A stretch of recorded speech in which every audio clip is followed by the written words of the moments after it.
Bonsoir, messieurs et dames. Je suis toujours heureux de vous retrouver ainsi chaque dimanche. Nous sommes au journal du dimanche au soir. Journal qui pour aujourd'hui sera marqué par les sujets suivants. Dossier Thomas Sankara. Remise hier du troisième et dernier lot d'archives dans le cadre de la commission rogatoire internationale. Mise en accusation mardi dernier de 14 personnes dont l'ancien chef d'État Blaise Compaoré. Une question s'achemine-t-on vers le bout du tunnel dans le dossier de l'ancien président assassiné le 15 octobre 1987. Nous recevrons Maître Guy Hervé-Cam, avocat de la partie civile. Autre sujet, agriculture bio. Nous irons à la rencontre d'une enseignante des sciences naturelles à la retraite. Elle s'est lancée dans le jardinage. À 75 ans, elle est l'initiatrice de 2 jardins biologiques dans la ville de Ouagadougou. Un bon reportage à suivre dans ce JDS. Et enfin sport, championnat national de D1 EFO ASFA, disputé aujourd'hui même. Score final 1 but partout. Un derby qui a perdu de sa superbe. Pourquoi? Élément de réponse avec Claude Romba. Nous reviendrons aussi sur la décision de reléguer désormais 2 clubs en 2e division. Une pilule qui a du mal à passer.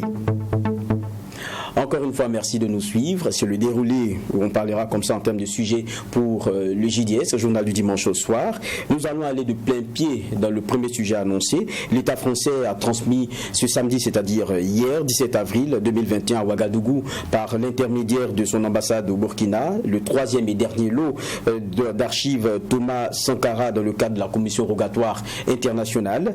La France a ainsi tenu parole, selon le ministre délégué auprès du ministre des Affaires étrangères, Maxime Koné, qui a officiellement réceptionné les 3 enveloppes scellées. Michael Tougri pour le reportage. Voilà. 3e et dernier lot d'archives remis par la France au Burkina Faso dans l'affaire assassinat de Thomas Sankara. Les 2 premiers lots ont été remis selon l'ambassadeur de France au Burkina Faso en 2018. Et ces 3 enveloppes scellées reçues des mains du ministre délégué en charge des affaires étrangères s'inscrivent dans le cadre de la commission rogatoire internationale. Sur le contenu des enveloppes, l'ambassadeur de France au Burkina Faso ne dira pas un mot. Ces enveloppes n'ont pas été ouvertes, donc il est inutile de m'interroger pour savoir quel est le détail de ces enveloppes. Si vous voulez avoir des précisions, vous irez voir le juge d'instruction ou le tribunal militaire qui vous répondra ou pas. En tout cas, moi, je suis dans l'incapacité de vous préciser exactement quelle est la nature des documents et encore moins leur contenu à l'intérieur de ces enveloppes scellées. Ce 3e lot d'archives que je remets aujourd'hui officiellement et formellement aux autorités burkinabées à travers monsieur le ministre délégué concerne les archives du ministère de l'Intérieur qui dispose de documents en lien avec l'affaire de l'assassinat Thomas Sankara. Certaines de ces archives étaient détenues par les archives nationales, d'autres par la Direction générale de la sécurité intérieure. 8 documents déclassifiés de la Direction générale de la police nationale proviennent des archives nationales. Ce sont les archives du service de coopération technique internationale de police, comme on l'appelait à l'époque. Selon la partie burkinabé représentée par le ministre délégué en charge des affaires étrangères, ce lot d'archives déclassifié par la France est un signe d'une bonne coopération judiciaire entre Paris et Ouagadougou. Pour Maxime Koné, ce sont des documents utiles pour la manifestation de la vérité dans le drame du 15 octobre 1987 qui mettait ainsi fin à la révolution burkinabé. Et je crois que c'est un acte aussi qui traduit l'excellence de la coopération judiciaire entre la France et notre pays. Et nous croyons bien que ces documents, y compris le travail qui a été fait par le juge d'instruction du tribunal militaire Burkina Faso, vont permettre en tout cas de nous éclairer sur cette affaire que le monde entier attend. Le 13 avril dernier, le parquet militaire confirmait des charges et la mise en accusation de 14 personnes. Parmi ces accusés, Blaise Compaoré, Gilbert Diendéré et Hyacinthe Kafando. C'est une étape très importante qui ouvre ainsi la voie à un procès contre les mises en cause dans l'assassinat du président Thomas Sankara. Le dernier lot donc de documents déclassifiés dans le cadre de ce dossier remis donc à nos autorités. Et on se rappelle que mardi dernier seulement, 14 personnes étaient mises en accusation dans le cadre de cette affaire, dont l'ancien président Blaise Compaoré et le général Gilbert Diendéré. Nous l'annoncions en titre. Nous sommes avec Maître Guy Hervé-Cam, avocat de la partie civile. Bonsoir et merci d'être avec nous. Bonsoir et merci pour votre invitation. Et la grande question, c'est celle que je posais déjà en titre. Est-ce qu'on est en train de s'acheminer vers le bout du tunnel, vous qui êtes dans le dossier là? Oui, je pense qu'on peut dire qu'aujourd'hui, plus rien ne s'oppose à ce qu'un procès se tienne. Le reste, c'est juste une question matérielle, une question d'organisation pour le tribunal militaire de pouvoir juste programmer un jour d'audience. Sur le plan juridique, il n'y a plus absolument rien à faire. Donc on peut dire que c'est le bout du tunnel. On vient de voir tout à l'heure, donc la France, qui pour ce qui est des documents déclassifiés, a permis donc du côté de la partie burkinabé d'obtenir le dernier lot. On en a eu déjà 2 premiers, si ma mémoire est bonne, comme le disait tout à l'heure l'ambassadeur, c'était octobre et décembre 2018. Est-ce que cela a contribué à ce qu'on en vienne aux décisions que nous avons eues récemment mardi? Non, absolument pas, parce que ces informations, à mon avis, sont plutôt intéressantes pour ce qui concerne le volet international du coup d'État. Et donc, il s'agit de savoir est-ce que des puissances étrangères étaient impliquées, quel a été le rôle donc de ces puissances-là. Et d'ailleurs, il faut dire que là d'attendre en réalité ce 3e lot qui ne venait pas, le juge d'instruction avait déjà rendu une ordonnance de disjonction de procédure, c'est-à-dire que il a décidé d'avoir 2 procédures, une procédure concernant les actes d'attentat à la sûreté de l'État, d'assassinat et autres qui ont été commises, donc le volet burkinabé, et d'avoir un volet international. Donc le dossier qui va s'ouvrir, qui va être jugé bientôt, c'est le volet national. Ceci étant, des informations intéressantes ont quand même pu être trouvées dans les 2 lots qui sont arrivés. Et si le 3e lot a pris 2 ans pour arriver, on ne peut que souhaiter qu'il y ait encore des informations plus intéressantes dans ce 3e lot. Sinon, rien ne justifierait en réalité que de tout ce temps entre 2018 et puis 2021 pour avoir le 3e lot. Est-ce qu'on a pris le temps de trier pour nous envoyer ce qui serait moins compromettant? Je n'ose pas l'imaginer, même si c'est du domaine du possible. Voilà. Justement, sur cette question, Maxime Koné, qui est le mandataire de la partie burkinabé, donc qui a reçu ces documents, il disait espérer que ces documents-là permettent donc d'avoir des informations complémentaires pour cette affaire. Et puis, je vais vous lire mot pour mot ce qu'a dit l'ambassadeur de France, Luc Alade. Il dit: le dossier de l'instruction judiciaire qui a amené cette semaine la Chambre du tribunal militaire à rendre mardi 13 avril son verdict dans son délibéré contient certainement bien plus d'éléments que les seules archives françaises sur lesquelles l'opinion se focalise. Ce sont les propos de l'ambassadeur. Est-ce que vous, en tant que partie civile, vous en attendez même beaucoup déjà? Alors, moi, j'ai dit que personnellement, je n'attendais pas grand-chose en fait des archives françaises. Et ayant vu le dossier de l'instruction, je pense que ce que les archives françaises peuvent nous apprendre de nouveau, c'est de confirmer, par exemple, l'implication de personnalités ou d'États étrangers. Mais pour nous, burkinabés, à mon avis, ce qui est déjà le plus important, c'est de savoir ce que des Burkinabés ont fait dans le cadre donc de ces événements du 15 octobre 1987. Maintenant, on peut dire que ces Burkinabés ont été téléguidés ou pas. Je pense que le plus important, c'est déjà de pouvoir juger ce que nos compatriotes ont fait. Ensuite, si on sait qui les a actionnés, bon, ça peut être intéressant, mais pour nous, c'est pas le plus important. Mais il y a déjà une centaine d'auditions en 6 années. Est-ce qu'il y a des pistes qui permettent de penser à cela? De penser à une responsabilité étrangère? Oui, il y a des indices. En droit, nous fonctionnons avec des indices. Il y a des éléments qui permettent de penser que ceux qui ont fait ce coup d'État avaient au meilleur père des cas au plus bas échelle avait donc des assurances de la part de puissances étrangères.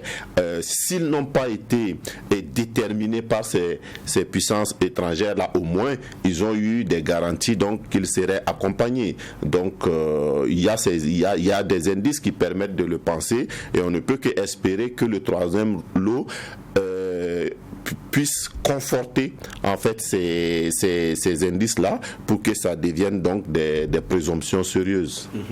Mardi dernier, on a la décision qui tombe, on pourra avoir un procès donc très bientôt. Et dans ce qui a été invoqué pour interrompre la prescription, il y a deux éléments et on a écouté un peu aussi l'argumentaire du camp d'en face, notamment Maître Mathieu Sommet, je pense qu'il défend Gilbert Diendéré, qui disait que la justice pendant 10 ans n'avait rien fait. Donc il était un peu surpris par la décision qui vient d'être rendue parce que plus il y avait prescription, et il continue pour parler du courage que certains au sein de cet appareil-là devraient avoir. Et je dis, vous n'avez pas aussi ménagé pendant un certain temps cet appareil-là. Aujourd'hui, pour vous, qu'est-ce qui a changé? Ce qui a changé, c'est que depuis l'insurrection, nous avons une justice indépendante. Il vous souviendra, c'est pas moi qui l'ai dit, que sous le régime de Blaise Compaoré, on avait une justice qui fonctionnait avec des juges acquis. Et des juges acquis, eh bien, ne sont pas des juges indépendant. Il s'est trouvé sous Blaise Compaoré un ministre de la Justice pour dire qu'à compétence égale, il travaille avec des juges acquis. Eh bien, ce sont des juges acquis qui, lorsqu'ils avaient des dossiers comme ceux-là, ou même d'autres dossiers, au lieu de chercher la volonté de la loi, eh bien, cherchaient quelle était la volonté du prince du moment, à savoir le régime Compaoré. Et donc, ce sont ces juges-là qui ont cru bien faire en tentant, après avoir fait le coup d'État, après avoir assassiné Thomas Sankara et 12 autres personnes, d'ailleurs c'est plus de 12 personnes, après avoir assassiné ce beau monde-là, ont tenté donc d'assassiner juridiquement le dossier. Malheureusement, avec peu de succès, puisque aujourd'hui, eh bien, par la force du droit, le dossier est revenu donc à la surface.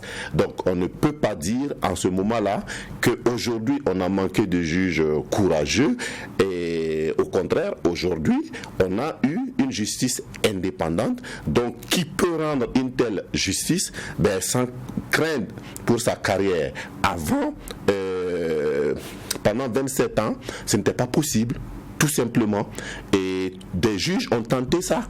Des juges ont tenté et ont eu des problèmes. Je vais vous raconter une anecdote. Lorsque le dossier Thomas Sankara arrive dans le couloir du palais de justice, le procureur de l'époque est en congé. Et c'est donc un substitut du procureur qui ouvre et qui transmet le dossier au juge d'instruction. Vous savez ce que ce substitut est devenu aujourd'hui? Eh bien, il a dû quitter la magistrature. Parce qu'on a brisé totalement sa carrière. Mais toutes ces personnes-là sont aujourd'hui là, sont vivantes.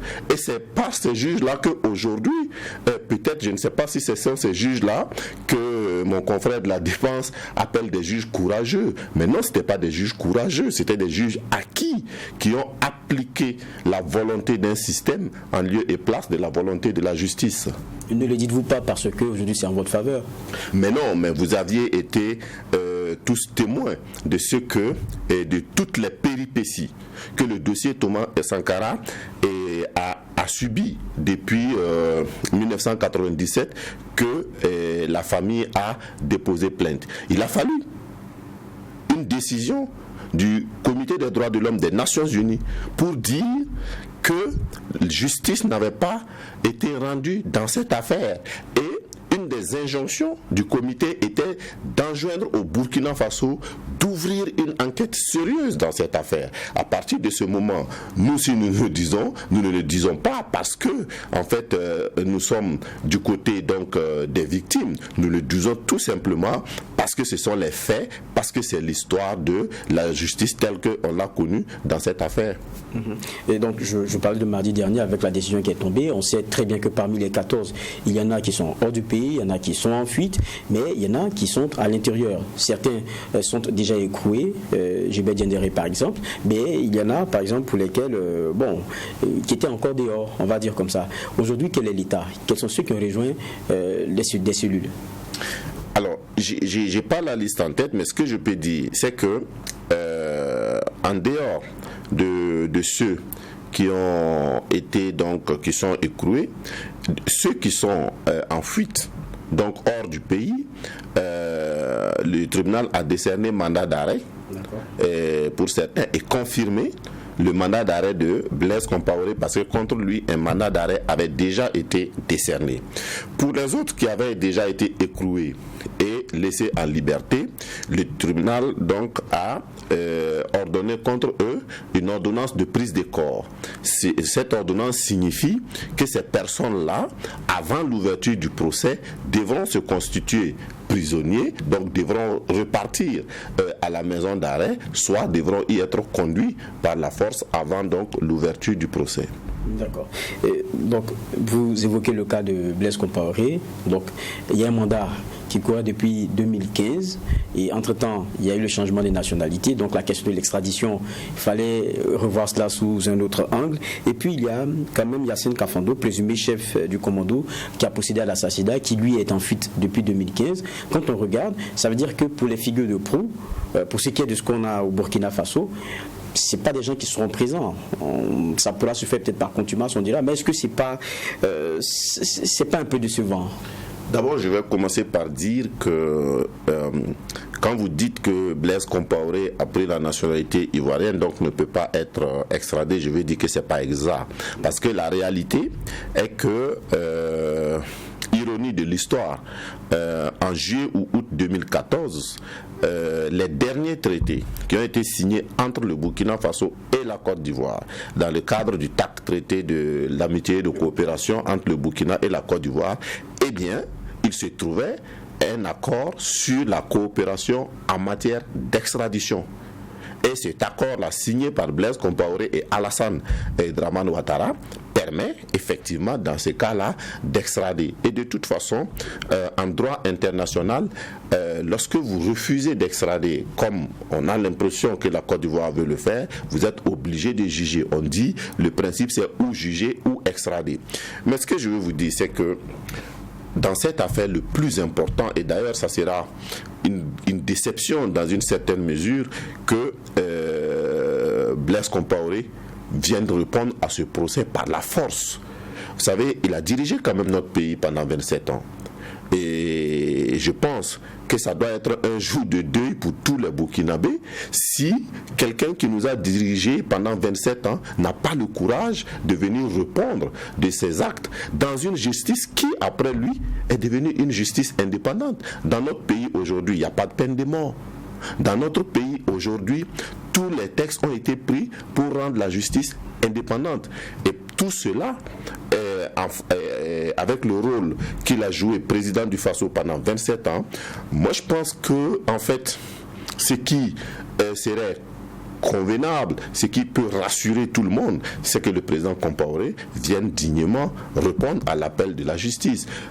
Autrement, on sait bien qu'il ne sera pas extradé, et de toute façon, qu'il soit extradé et venir ici par la force ou qu'il ne vienne pas, c'est la même chose, parce que de toute façon, dans ces conditions, on peut s'attendre à ce qu'il vienne et qu'il refuse de parler. Mais il y a d'autres comme Kafando aussi qui sont en fuite depuis, donc ce sera difficile de les convaincre de quoi que ce soit. Il faut les retrouver d'abord.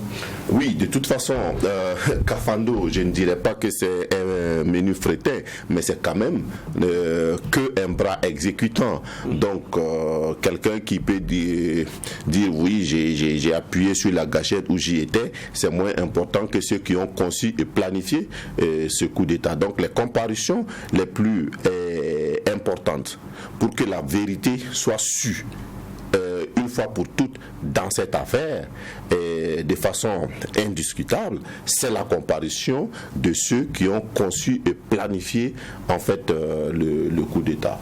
Justement, vous parlez de vérité. Ce que les Burkinabés attendent, c'est bien de savoir ce qui s'était vraiment passé, qui a demandé de faire quoi et qui a fait en définitive. Ça, c'est très important. On parle du tribunal militaire.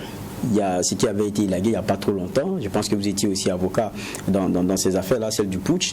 On a vu au départ avec tous les espoirs et la façon dont ça cristallisait les attentions au niveau burkinabé.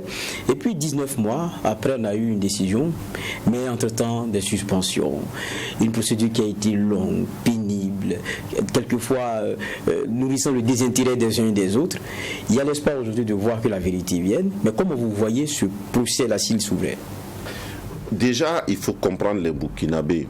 Un procès qui se tient sur 19 mois, aucun Burkinabé ne peut le suivre. Les gens ont du travail. Les gens vont au travail. Après, ils perdent le fil du procès. Et donc, ce n'est pas un désintérêt, mais matériellement, les gens ne peuvent pas. Moi, je pense que ça a été une grosse erreur sur le plan de la démocratie, sur le plan de la gouvernance, de ne pas diffuser le procès du coup d'État. C'est un procès important et à mon avis, il aurait pu être diffusé et je peux vous assurer qu'en ce moment-là, l'attention de la population allait être autre.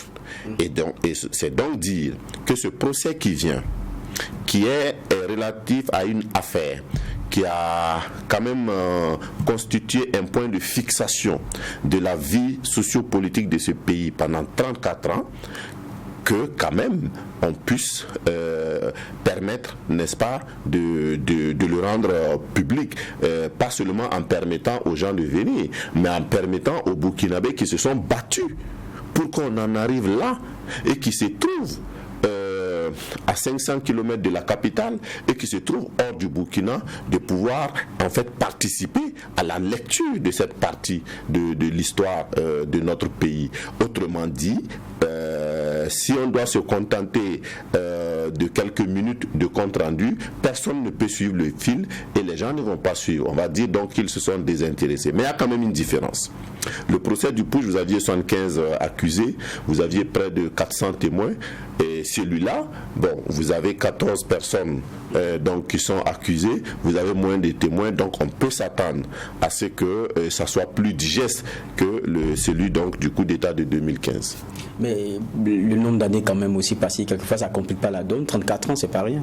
Oui, 34 ans, c'est pas rien, sauf que on peut dire Dieu merci, il y a encore beaucoup de survivants, tant du côté du commando meurtrier que en fait du côté de ceux qui étaient donc avec l'équipe du président Sankara. Il y a toujours des survivants et les événements comme ceux-là, on ne les oublie pas.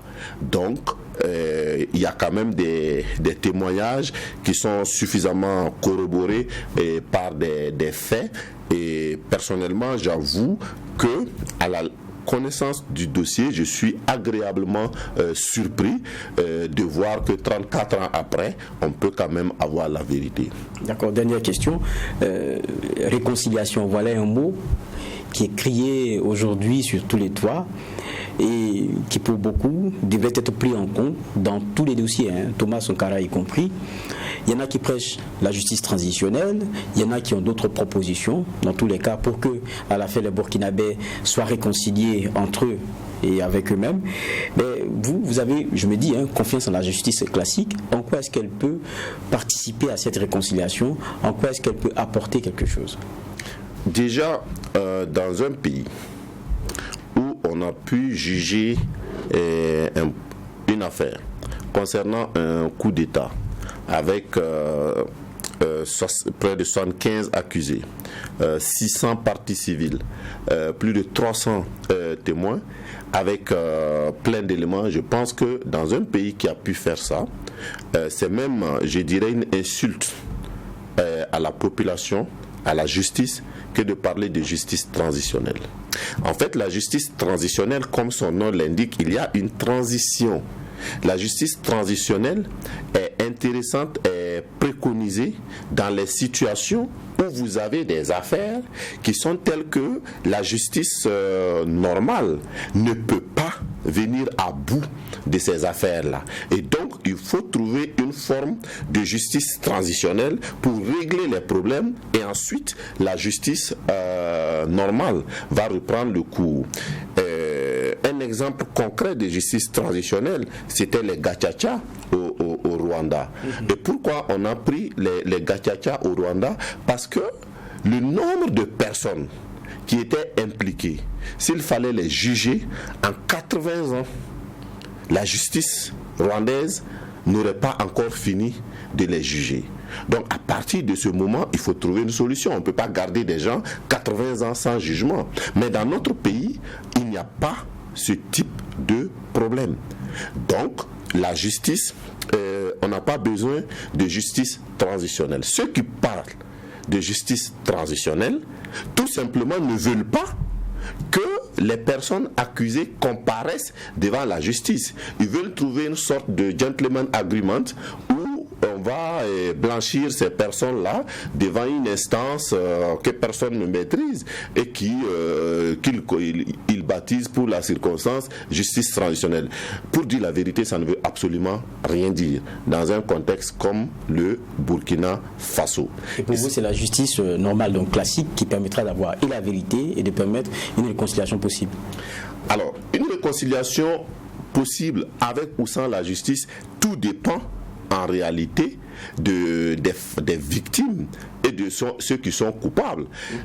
Moi, je ne veux pas parler au nom des familles et des victimes que nous défendons, mais ces familles des victimes, lorsque vous leur parlez, ils ne sont même pas, ça veut dire depuis 34 ans, ils sont totalement dans une situation de besoin de compréhension, tout simplement. Lorsque vous êtes dans un besoin de compréhension lié à la perte d'un membre de votre famille, on ne parle pas de réconciliation. On parle de réconciliation lorsque vous avez compris que votre cœur est apaisé et que vous savez qui a fait quoi et que cette personne a demandé le pardon et vous lui donnez. Vous savez qu'en Afrique comme partout ailleurs, le pardon se demande. Donc moi je ne comprends pas ceux qui parlent de réconciliation et dans une affaire privée, parce que c'est une affaire éminemment privée. Maintenant, ce qui concerne le pays, nous autres, enfin je veux dire le reste, parce que là il faut avoir les familles des victimes d'une part et le peuple burkinabé en général d'autre part.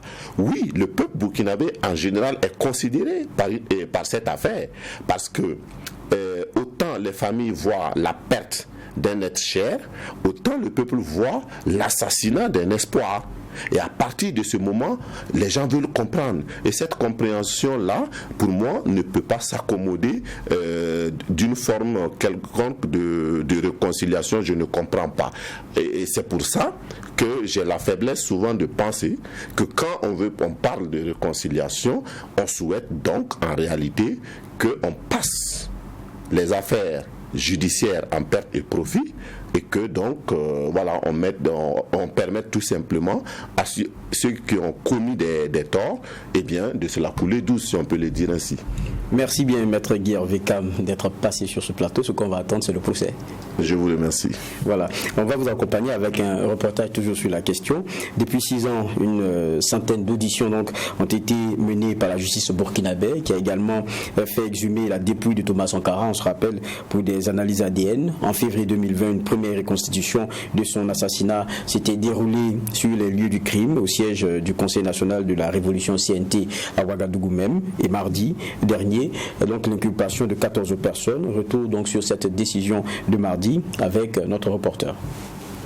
Ils sont finalement 14 personnes, dont Gilbert Diendéré, Blaise Compaoré, à être jugés dans l'affaire assassinat de Thomas Sankara le 15 octobre 1987. Ce mardi, la chambre de contrôle de l'instruction du dossier a donné son feu vert pour l'ouverture du procès. Blaise Compaoré est poursuivi pour recel de cadavres, attentat à la sûreté de l'État, et Gilbert Diendéré pour assassinat et aussi attentat à la sûreté de l'État.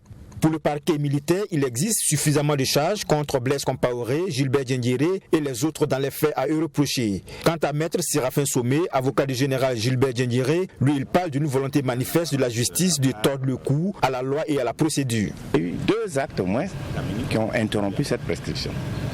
Et ce sont ces 2 actes-là qu'il faut regarder. Est-ce que ces 2 actes peuvent interrompre la prescription? Quels sont ces actes? Justement, j'en viens. Le premier moyen qu'ils ont évoqué, ils ont dit que le fait que le juge n'ait pas posé d'acte, quand c'est le juge qui n'a pas posé d'acte, la prescription n'est pas opposable. Mais bien sûr, notre texte dit, quand le juge n'a rien fait pendant 10 ans, il y a prescription. Le deuxième moyen, il convoque une décision de la Commission des droits de l'homme des Nations Unies qui dit qu'il ne saurait avoir prescription dans ce dossier en invoquant des moyens. C'est cette décision du Comité des droits de l'homme des Nations Unies, ça n'a aucun caractère contraignant, ça ne vaut pas loi et ça ne transforme pas l'infraction que nous avons ici en crime imprescriptible tel que prévu dans le statut de Rome. Pour l'avocat Maître Séraphin Somé, l'ouverture annoncée du procès des inculpés dans le dossier de l'assassinat du père de la Révolution démontre à souhait que son client est victime d'un procès purement politique. J'ai été surpris qu'on ne suive pas, parce que je vous ai dit, il n'y a pas quelqu'un de courageux dans notre appareil judiciaire pour l'instant qui a pu me convaincre qu'il peut poser des grands actes. Je dis, respectons les principes. Maintenant, les gens qui ne savent pas faire leur boulot, il faut les sanctionner. On ne va pas couvrir ça comme dans la réception d'un immeuble qui est mal foutu. Le juge n'est pas là pour venir couvrir les fissures. Il doit constater qu'il y a fissure et refuser de réceptionner. Mais on est là en train de couvrir les fissures des gens. C'est de ça qu'il s'agit. Et nous allons continuer, le combat n'est pas fini. Parce qu'on dit que nous sommes dans un pays d'hommes intègres. Il en reste quand même quelques-uns. Et devant, je pense que l'histoire va nous dire la vérité. Dans ce dossier, assassinat de Thomas Sankara pour Blaise Compaoré et Hyacinthe Kafando, le parquet militaire maintient les mandats d'arrêt. Le général Gilbert Diendéré, quant à lui, voit son mandat de dépôt maintenu et les autres inculpés seront mis aux arrêts et déférés à la maison d'arrêt et de correction des armées, MACA. Un reportage signé Michael Tougri et à présent, nous abordons la page économie.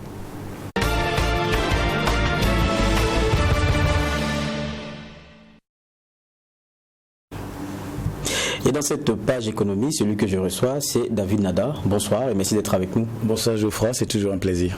Un plaisir partagé. On va, avec nos téléspectateurs, aller à la découverte, à la rencontre d'une enseignante des sciences naturelles à la retraite qui s'est lancée dans le jardinage à 75 ans. Sophie Sedgo, car c'est d'elle qu'il s'agit, présidente de l'association La Saisonnière et initiatrice de 2 jardins biologiques dans la ville de Ouagadougou. Elle parle de ses motivations pour le choix de la production bio, la santé de l'homme et la préservation de l'environnement sont ses leitmotivs. Le reportage nous est proposé par Mamie Triana Kamambou. Et tuer leur famille, et tuer la population. Après avoir passé plus de 30 ans à enseigner les sciences naturelles dans les lycées et collèges, Madame Sedego Sophie s'est engagée dans la promotion de l'agroécologie. Présidente de l'association La Saisonnière, Madame Sedego a initié 2 jardins biologiques en pleine ville de Ouagadougou. Lorsqu'elle s'est lancée dans le jardinage, Sophie Sedego produisait de produits conventionnels, mais depuis quelques années, elle a changé ses habitudes. Elle nous révèle sa motivation. Quand on mange les produits bio, on sent le goût. Il y a le goût même du légume en question. Alors que dans les produits conventionnels, on peut même sentir le produit chimique qui est encore dedans. Donc, au niveau du goût, au niveau de l'odorat, on est à l'aise avec les produits bio qui est naturel, qui ne contient pas des produits chimiques. Au niveau du propre, pourquoi? Parce que ça donne la santé. Ça donne la santé ne contenant pas les pesticides, donc ça contribue à ne pas donner des maladies qui ne disent pas souvent leur nom. De plus en plus, la population s'intéresse à la consommation de produits bio. Mais la hausse de prix sur le marché serait encore un obstacle à l'achat de produits bio pour la plupart des ménages modestes. Pour Madame Sedego, le problème ne se pose pas à ce niveau, mais plutôt lié à l'insuffisance de denrées alimentaires. Et en plus, la non-concertation des producteurs bio entre eux pour fixer des prix. Il y a des gros écarts entre les prix et la justification toujours c'est parce que le bio demande beaucoup plus d'argent et beaucoup plus de travail. Je suis d'accord. Ce secteur connaît aussi d'autres difficultés, souligne Madame Sédego. Insuffisance à tous les niveaux.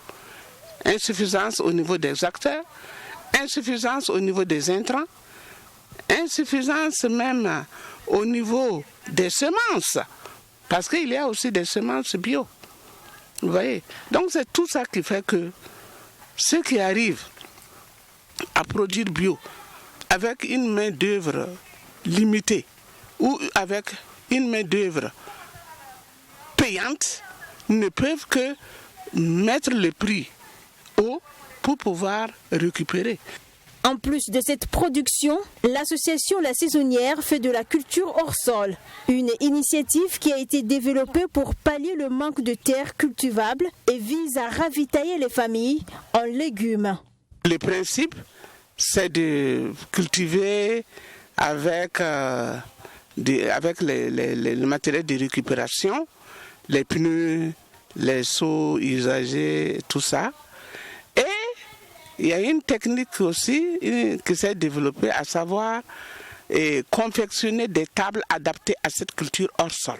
Et la saisonnière avait été retenue après Dakar comme étant un centre de vulgarisation de cette culture hors sol. Madame Sédego met également son titre d'éducatrice au service de sa nouvelle passion. À 75 ans, elle sillonne la ville de Ouagadougou pour sensibiliser les maraîchers à laisser la culture conventionnelle afin de se convertir dans la production bio. Actuellement, là, nous sillonnons la ville de Ouaga à travers les jardins qui sont dans les zones périphériques pour les sensibiliser, pour leur dire de quitter ces produits-là. Ces produits-là vont les tuer et tuer leur famille et tuer la population. C'est cette chanson que nous avons dans la bouche tous les jours lorsque nous allons au niveau de ces jardins. Bien sûr, il y en a qui sont réceptifs à notre message, mais il y en a qui, en tout cas, n'ont pas compris qu'effectivement, ils doivent abandonner. Selon Madame Sédego Sophie, la production bio représente de nombreux avantages, non seulement pour la santé de l'homme, mais aussi pour l'environnement. Elle conseille donc la population de changer ses habitudes en consommant des produits bio. Elle invite aussi les chercheurs à développer des initiatives afin de permettre aux producteurs d'avoir de la semence bio pour une meilleure production. Un très beau reportage que nous proposait Mamie Triana Kamambou avec Madame Sophie Sédego, 75 ans quand même, et qui ne fait pas, mais elle ne fait pas son âge, c'est normal. Quand vous continuez vos activités, c'est ce que ça donne aussi. Et puis elle continue dans sa passion, parce qu'elle est à la retraite, c'est vrai, mais elle enseignait les sciences naturelles, donc elle est vraiment dans son domaine. Et puis c'est toute la problématique de l'agriculture bio qui est ici posée.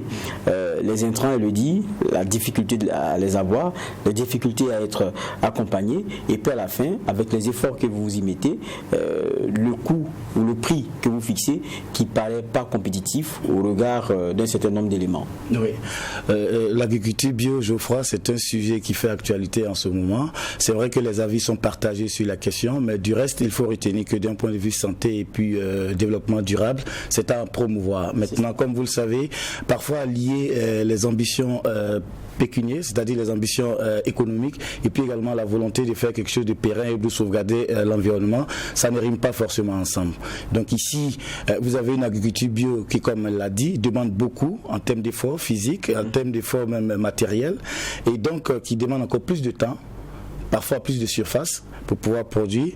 Et face à côté de cette agriculture, on a l'autre agriculture industrielle qui, elle, se préoccupe juste qui est motivée par le profit et donc qui fait plus rapidement, donc, en quantité, des rendements, voilà. Et donc ici, c'est de trouver peut-être le juste milieu. Il n'y a pas longtemps, je crois que c'était en 2015, ce sujet avait été évoqué lors d'une conférence qui avait rassemblé des experts. Les experts africains étaient formels sur le fait qu'il fallait peut-être allier les deux. ne pas abandonner forcément l'agriculture industrielle, parce qu'on se demande est-ce qu'on pourra s'en sortir seul avec l'agriculture bio, mais seulement c'est de peut-être travailler à moderniser cela, parce que bon, là on a parlé des prix, c'est vrai, mais il faut savoir aussi que peut-être sous nos cieux c'est pas visible, mais dans les pays européens, consommer du bio, ça relève peut-être de la classe bourgeoise. C'est cela. Donc quand vous produisez du bio, on arrive même à faire ce qu'on appelle la labellisation. Quand on labellise vos produits et que c'est bio, le prix n'est pas le même sur le marché, vous avez un prix relativement plus élevé. Ce qui peut être une opportunité pour les économies africaines, parce que il faut le dire, nous de façon naturelle, on produit bio. On n'a pas trop d'utilisation de pesticides. C'est vrai que ça existe, mais c'est pas beaucoup. Donc on peut peut-être utiliser cette faille-là, j'allais dire cette brèche-là, pour pouvoir s'inscrire dans le marché international à travers des produits que nous pouvons proposer, n'est-ce pas, à l'Occident par exemple. Et vous parliez de labellisation, cela est très important, parce qu'il faudrait aussi que, pour ce qui est de l'acheteur, il puisse identifier le caractère bio de vos produits et puis savoir que ça coûte nettement plus cher parce que c'est moins nocif pour la santé. Du côté qualité, il n'y a pas de comparaison à faire avec les produits qui, eux, ont bénéficié d'intrants qui sont bien différents, de produits chimiques et autres choses. Donc, ça veut dire que ça pourrait avoir son marché, mais il faudrait qu'il y ait au moins des connaisseurs en la matière. Je pense que cela pourra permettre donc de peut-être taire le débat, de le fermer et que chacun gagne, on dira comme ça. David Nana, vous avez deux brèves à partager avec nous. Le marché de Yako, le tout nouveau marché à bétail, et puis on va terminer aussi avec la question des vaccins. Mais d'abord, on va aller à Yako. D'accord. Alors, on parle beaucoup d'inauguration ces temps-ci. Vous vous souviendrez que la semaine dernière, on a parlé de l'inauguration de la gare routière de Ouagadougou. Donc aujourd'hui, nous parlons d'un marché de bétail qui a été inauguré le 13 avril dernier. C'est du côté de Yako. C'est dans la région du Nord, dans la province du Passoré. Un marché de bétail qui, sans doute, est la bienvenue parce que ça permettra sans doute de développer l'économie locale à travers une certaine professionnalisation de ce métier qu'est l'élevage. Et puis également permettre à ceux qui sont dans ce domaine-là de pouvoir éviter certaines choses comme par exemple les pertes d'animaux, les vols, etc. Mais ça a coûté 138 millions. Et puis aussi à côté de cela, en plus des emplois que ça va créer, en plus de cela, ça va créer aussi un certain élargissement de l'assiette fiscale de la commune, puisque la municipalité pourra sans doute entrer, n'est-ce pas, avec ce qu'on appelle des taxes qui vont permettre aussi à leur tour de pourquoi pas développer localement la région. Et puis c'est au nord, vous savez, après Putenga, après Fada, le tout de Yako, ça peut permettre aussi de développer des relations pas forcément locales, pas forcément nationales. On peut aussi faire aussi de l'international à travers ce marché qui peut être une référence et qui du reste contribue à améliorer, n'est-ce pas, le revenu de ces populations-là. Et qui plus est un exemple, pourquoi on a aussi d'autres marchés à bétail, parce que vous partez un peu dans certains lieux, vous voyez comment c'est des marchés de fortune et ça, dans les conditions dans lesquelles nous sommes aujourd'hui, ça n'aide pas à sécuriser les marchés parce qu'il le faut aujourd'hui, et puis ça n'aide pas à avoir un espace qui soit celui-ci dans lequel on puisse commercer. Il faut le dire, ça permet aussi d'éviter ce qu'on pourrait appeler la divagation des animaux, comme on peut le constater ça et là, mais comme on l'a dit aussi pour la gare routière, il n'appartient qu'aux utilisateurs de pouvoir en faire bon usage et lui permet d'être plus efficace. Deuxième élément, nous parlons du vaccin de Covid-19. Vous savez, ça fait l'actualité en ce moment. Il vous souviendra que déjà en 2020, il y avait deux pays, notamment l'Afrique du Sud et l'Inde, qui avaient demandé une certaine suspension de ce qu'on appelle les droits de propriété intellectuelle, qui interdisait par exemple à d'autres pays, notamment les pays en voie de développement, de pouvoir produire certains vaccins qui restent un peu dans le système monopole appartenant de ces grandes firmes internationales. Mais ici, c'est une lettre qui a été écrite, une lettre ouverte adressée à la Maison Blanche, écrite par 170 personnalités constituées d'anciens chefs d'État. On a par exemple le Nigérian Olusegun Obasanjo, on a Sir Hélène Sirleaf du Libéria, et puis aussi on a Joyce Banda du Malawi, qui parmi ces 70 personnes, on a aussi des lauréats de prix Nobel, voilà, qui ont demandé tout simplement à Joe Biden de pouvoir user de ses compétences, de son poids, pour qu'on puisse suspendre cette loi-là qui concerne les aspects du droit concernant la propriété intellectuelle et également basée sur le commerce. Donc une fois levé, ça pourra permettre à d'autres pays aussi de produire ce vaccin-là et puis, n'est-ce pas, lutter contre cette insuffisance qu'on constate ça et là par rapport à la distribution de ce vaccin-là. Vous faites bien de le dire, puisqu'on a certains pays même dans la sous-région comme le Sénégal qui sont en train de développer leur propre vaccin, alors que si vous avez la latitude de pouvoir, de par ce qu'on vous donnera comme canaux et béaba, produire cela par vous-même, parce que l'auteur aura libéré ses droits, cela pourrait être plus possible et puis ça pourrait aider les uns et les autres. C'est un bon sujet et moi ça me permet d'aborder une rubrique, c'est celle santé, toujours sur le Covid. C'est maintenant.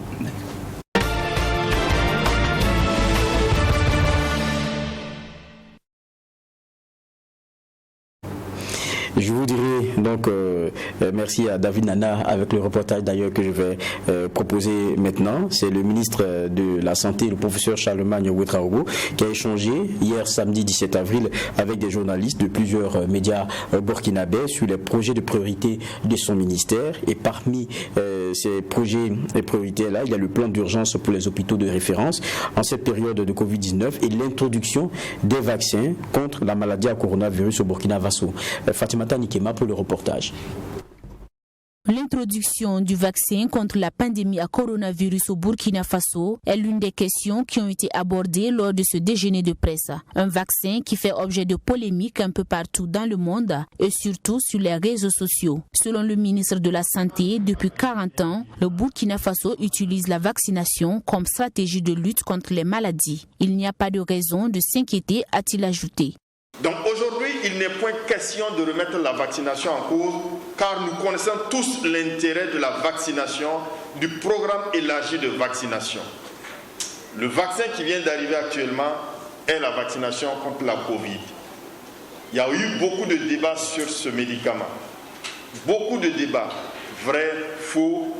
Ce qui est sûr, il y a un intérêt à ajouter la vaccination parmi l'ensemble des armes que le monde entier déploie pour lutter contre cette maladie.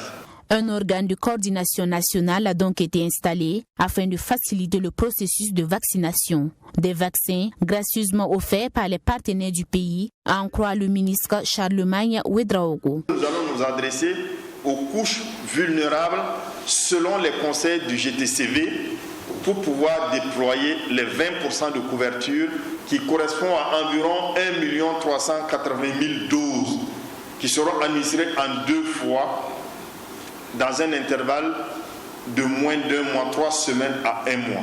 Dans l'optique d'améliorer l'offre de soins hospitaliers au Burkina Faso, le ministère de la Santé a mis en place un plan d'urgence qui sera proposé en Conseil des ministres. C'est un plan d'urgence qui fait suite aux échanges avec les acteurs de la santé et des visites surprises dans des centres de santé, selon le professeur Charlemagne Ouedraogo. Nous avons pensé qu'il fallait faire ce plan d'urgence pour avoir d'autres mécanismes en période de Covid, pour redresser le plateau technique de tous les hôpitaux de référence, en particulier 14 hôpitaux extensibles au gros CMA, et renforcer la gouvernance des hôpitaux en période de réforme hospitalière pour améliorer donc l'offre des soins sur une gouvernance vertueuse et qui répond aux réformes hospitalières de l'heure. 2 ans, c'est le temps qui sera consacré pour la mise en œuvre de ce plan d'urgence du ministère de la Santé. Il faudra aussi mobiliser environ 500 milliards de francs CFA pour atteindre l'objectif qui s'est fixé le ministère. Ces 2 ans permettront également de négocier et d'amorcer une réforme de mécanismes et de modes d'accompagnement des hôpitaux publics, a laissé entendre le ministre de la Santé.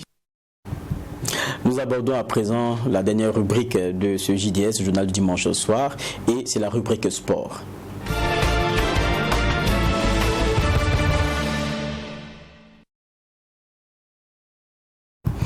Et en sport, comme il est de coutume, je reçois Claude Romba, journaliste sportif. Bonsoir, merci d'être avec nous. Bonsoir Geoffroy, je pense que le plaisir est toujours renouvelé d'être sur ton plateau pour parler du sport dans JDS. Je pense que c'est... Et ce qui me plaît bien, c'est que vous venez toujours fraîchement du stade et donc vous avez de bonnes nouvelles à nous partager. Et ce soir, il y avait un certain Efo Asfa. Évidemment, c'est le début donc, du football burkinabé, on peut dire le classico au niveau national, qui se jouait au stade Issoufou Joseph Konombo, dimanche totalement dégagé, en tout cas à Ouagadougou, pour mettre voir donc ces deux équipes mythiques du Faso Foot en opposition.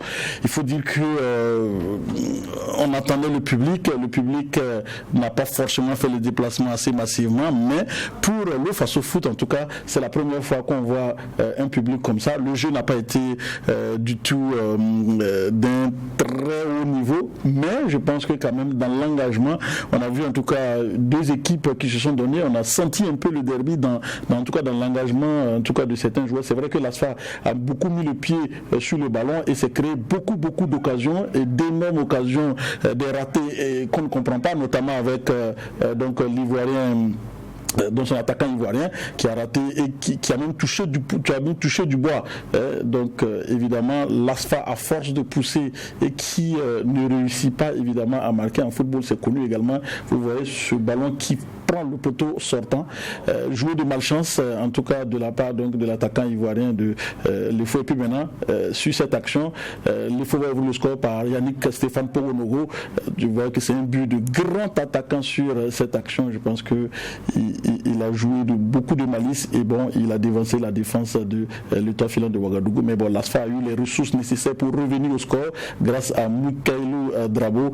Un but partout. C'est le score qui a sanctionné cette rencontre qui évidemment reste le baromètre du football burkinabé. En deux clubs mythiques, ils l'ont encore prouvé grâce donc à cette mobilisation du public.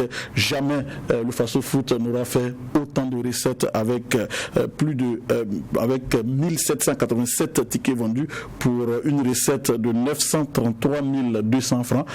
Je pense que pour le Faso Foot, sur un seul match, personne n'a fait mieux.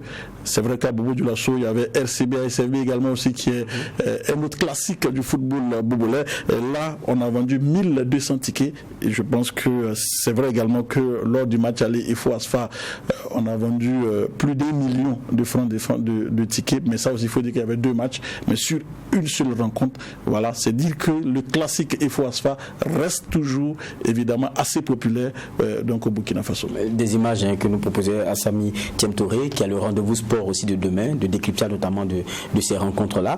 Vous parlez de Asfa, donc Efo 1-1, c'est bien. On a eu un monde qui, malgré la Covid, est quand même venu. Mais quand on dit Efo Asfa, on se dit on aurait pu avoir quand même mieux que ça en termes d'engouement. Qu'est-ce qui ne va pas? Non, il faut dire que depuis quelque temps également aussi, l'influence de ces deux clubs a beaucoup diminué, ce qui fait que bon, on n'a plus les stades qui sont remplis quand il faut asseoir l'engouement qu'il y avait autour donc de cette rivalité entre les deux clubs mythiques du Burkina Faso. Tout simplement aussi, il faut rappeler que le contexte a changé. Aujourd'hui, on est dans un tout autre contexte où les deux clubs sont véritablement en difficulté et c'est de façon générale en Afrique, surtout en Afrique de l'Ouest, je préfère, ou en tout cas en Afrique de l'Ouest francophone, où évidemment l'influence donc des clubs mythiques ne réussit plus à mobiliser autant. C'est aussi dû aussi, à mon avis, à l'influence de ces championnats européens qui sont là, parce que bon, avant c'était difficile de voir les championnats européens, mais aujourd'hui on voit à profusion partout à la maison et tous avec les chaînes cryptées. Rapidement, donc les gens ont accès à ces matchs-là et donc ne veulent plus forcément aller chercher évidemment dans les stades et puis bon, oublier la ferveur qu'on a quand on va au stade. C'est vrai que la qualité également du jeu, à mon avis, est en train donc de s'améliorer par rapport à avant, parce que très rapidement les gars faisaient le distinguo entre les championnats européens et nos championnats, ce qui faisait que bon, on était un peu dubitatif, mais de plus en plus les choses sont en train donc de se mettre à l'endroit avec évidemment la formation des entraîneurs. Et aujourd'hui, on voit que le football burkinabé ou de le championnat national, on est plus élaboré. Toutes les équipes essaient donc de construire et d'avancer avec le ballon, ce qui est intéressant et ce qui donne un peu de spectacle. Maintenant, c'est pas ça ça ne suffit pas. Il faut aussi une communication. Il faut accompagner. Au-delà de la communication, il faut en faire des événements. C'est cela. Voilà, il faut faire des événements sur ces matchs-là. Vous avez vu, il faut à ce là, il n'y a pas eu de communication derrière. On a déjà vu que on fait pratiquement la moitié du stade. Et puis également aussi, il faut aussi le reconnaître, c'est 1787 tickets qui ont été vendus, mais on avait un public qui pourrait avoisiner les 2500 à 3000 spectateurs. Donc ça veut dire que aussi il y a un gros lot qui ne paye pas les tickets. Ça aussi il faut aussi le dire. Peut-être sensibiliser parce que il faut sensibiliser sur ce point-là. Et puis dire que bon les tickets aussi ne sont pas élevés. Quand on va aller voir un spectacle, il faut aussi mettre le prix parce que c'est des artistes qui viennent. Mais jusqu'à présent, nous sommes dans une situation donc de promotion, il faut le dire, parce que les tickets pour il faut asseoir un ticket à 300 francs, c'est pratiquement gratuit. C'est pratiquement gratuit, mais il faut ramener les gens dans les stades, notamment avec beaucoup de communication, comme vous l'aviez dit. Il faut également aussi que des icônes s'y mettent. On l'a dit, du côté de la Côte d'Ivoire, à un moment donné, on a vu en tout cas des grands noms qui se sont donc joints à ce jeu. ASEC Africa. Que l'ASEC Africa, c'était plus les grandes équipes qu'on connaissait maintenant, mais on a réveillé cela. On a pu réveiller cela à un moment donné, grâce à la communication sur les réseaux sociaux, grâce à l'intervention aussi de quelques icônes du football ivoirien. Il faut aussi qu'on le fasse ici, parce qu'il faut communiquer autour donc, de ces deux équipes. Il faut asseoir qui reste quand même le club mythique. Aujourd'hui, aucun club au Burkina n'a drainé autant de monde que il faut asseoir. C'est dire que ce mythe-là reste. Ce sont nos clubs, il faut l'entretenir. Il faut donc médiatiser cette rivalité-là. Il faut aussi que les acteurs s'y mettent. Et les entraîneurs et les joueurs, il faut qu'ils s'y mettent dans le jeu. Et c'est ça également, en se lançant des défis, en se lançant donc des pics. Évidemment, vous l'avez vu avec Mourinho, ça ne plaît pas ici, ça il faut le dire. Mourinho qui lance des pics, et évidemment, ça crée une émulation, les gens ont envie de voir et tout. Mais bon, c'est aussi à l'image du pays peut-être, mais il faut qu'on revienne à ça, il faut toute une communication. Mais la communication aussi nécessite aussi des moyens. Donc il faut peut-être permettre à la Ligue d'avoir plus de moyens pour pouvoir communiquer. Peut-être que la fédération va être un peu plus regardante par rapport à ça. Et puis également aussi, il faut, au-delà donc de la médiatisation, il faut aussi, comme on l'a dit, même pourquoi pas retransmettre les matchs, parce que ça permet également de tirer, parce que quand on regarde, il y a du beau jeu, il faut qu'on vienne parce qu'il y a de l'ambiance au public. Aujourd'hui, nous avons vu l'équipe de l'ASFA qui est venue avec une troupe d'animation, et c'était vraiment bien. Il y avait de l'ambiance, il y avait de la fanfare, évidemment. On n'avait pas connu ça depuis très longtemps, depuis les étalons avec évidemment l'UNCE, mais là on a vu donc l'ASFA qui est revenu avec ça. Je pense que c'est comme ça. Il faut qu'à chaque fois ce soit un spectacle qui est offert, un spectacle dans les gradins, un spectacle sur la pelouse, et c'est ça qui peut amener les gens au stade. Et moi je vois que chez IFO Asfa peut renaître de ses cendres, pour peu qu'on y mette un peu dans la communication, pour peu que également si les acteurs s'y mettent évidemment dans des pics. Et je pense qu'il faut créer donc un événement autour, il faut créer un concept, il faut créer le buzz, il faut donc amener les gens. Et les réseaux sociaux sont là aujourd'hui, c'est plus facile, donc il faut accepter que tout le monde s'y mette. Merci bien Claude Romba. Je pense qu'il y a un deuxième sujet qu'on devrait aborder, mais on va l'aborder dimanche prochain, puisque nous sommes pris par le temps. C'est la question des relégations, notamment deux équipes à présent pour ce qui est de la deuxième division à la troisième. Un petit mot seulement. Et là, c'est vrai que le règlement a changé. C'est vrai qu'on a vu la polémique un peu sur les réseaux sociaux. Les clubs se plaignent, c'est normal qu'ils se plaignent parce que ça passe mal la pilule. La pilule a du mal à passer, mais bon, je pense que ça n'aurait pas dû, parce que cette décision vient du comité d'urgence de la fédération qui, entre deux assemblées générales, peut se réunir pour prendre ce genre de décisions en collaboration avec les clubs. Donc, surtout que dans ce comité d'urgence-là, les clubs sont représentés. On reviendra là-dessus, comme je l'ai dit, la semaine prochaine pour plus de détails. Merci bien Claude Romba. C'est aussi terminé pour ce journal du dimanche au soir que j'ai pris plaisir à présenter. Je vous donne rendez-vous dimanche prochain et d'ici là, portez-vous bien.